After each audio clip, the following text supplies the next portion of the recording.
a really independent film. Oh, I'm sure. Have you seen his film The Runner? No. Oh my God. You Good.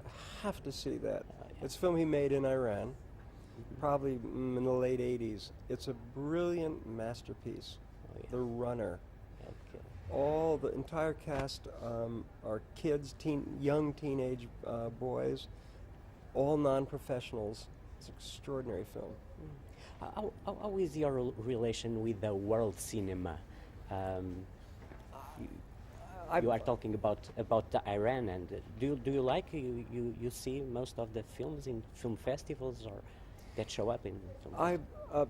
uh, uh, I love all kinds of film. I'm really a devout film goer, but I love films from other countries, from countries other than my own. I think the Iranian cinema is just mind-boggling.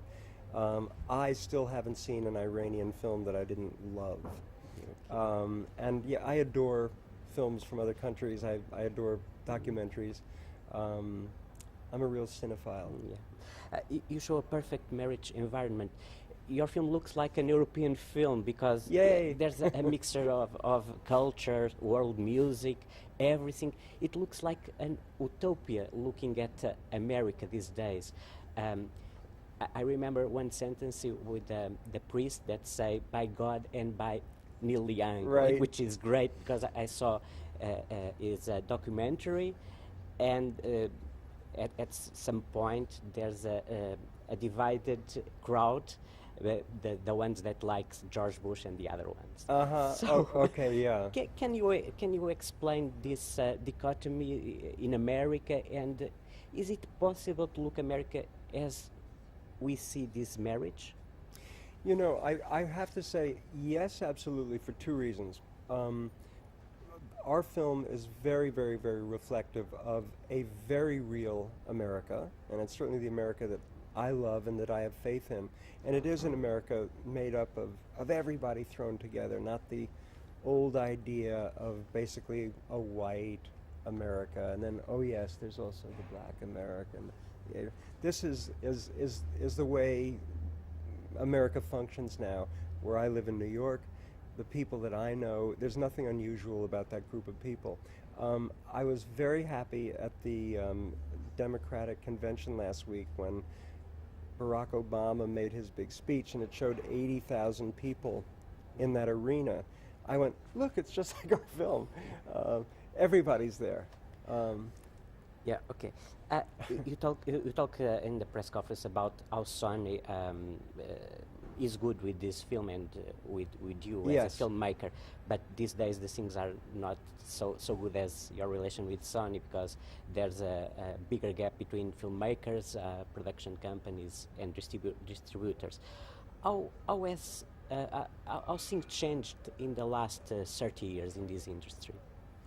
Um, well, the change that's happened, whether not necessarily in the industry, but the big, big, big change is that now, in this day and age of digital cameras that are very affordable, that get excellent images, that look really good, and even someone like me can operate the camera.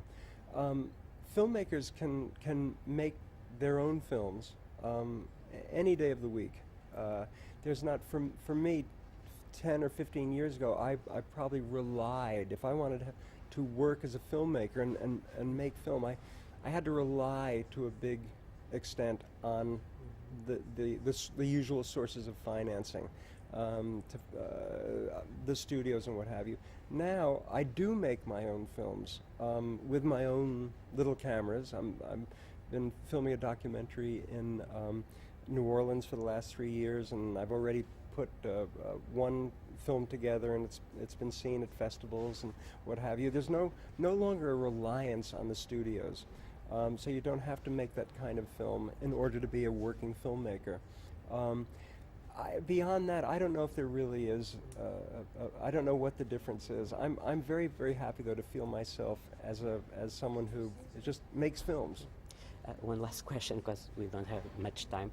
How do you expect people to react to a film like this, to a marriage?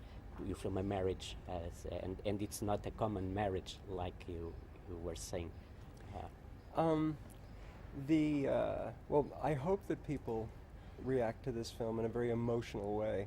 To me, the multicultural aspect of actually of the marriage itself, and certainly of the group of people, is that's just incidental.